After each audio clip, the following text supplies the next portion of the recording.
The consequences for athletes is that they have less rights than most Australian citizens if they're investigated. So that if another regulator investigated someone and used the coercive powers, they might be able to compel you to attend, compel you to provide material, compel you to answer, but they can't prosecute you. That's not the case with the way in which the Federal Court endorsed the ASADA model of this joint investigation with the AFL. That protection is completely undermined. As I said, there's still a question in relation to the contracts about abrogation of the privilege against self-incrimination, which is another argument for another time if someone wants to run it.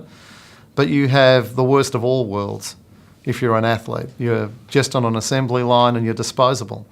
I remember John Coates at one point in a Senate committee suggesting that athletes who didn't answer questions should be jailed for refusing to answer questions. Really, how third world do we have to become in relation to the rights of athletes? Yet when one is talking about Rio and Brazil, John Coates was very concerned for the individual rights of athletes as opposed to the way in which they were collectively going to be considered and were considered by WADA when it sort of said every Russian athlete shouldn't be allowed to attend. Now, I tend to agree. It should be based on individual rights, but that's not what occurred in the Essendon saga. Look at what happened when CAS dealt with the appeal by WADA. They dealt with the Essendon players like they were a job lot. They tarred them all on the basis of the evidence of some, and on the basis of not giving consideration to all the evidence, in my opinion. I thought that Court of Arbitration of Sport decision was a very poor decision.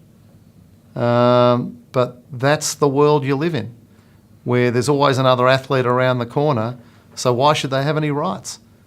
Why should they have any proper process? Why should they have anything that sort of balances their position? The view seems to be taken that because you're well paid and you're in the public eye, that therefore your rights just diminish to effectively zero. Is that the way we want public policy to operate in this country? I would have thought not, but who knows?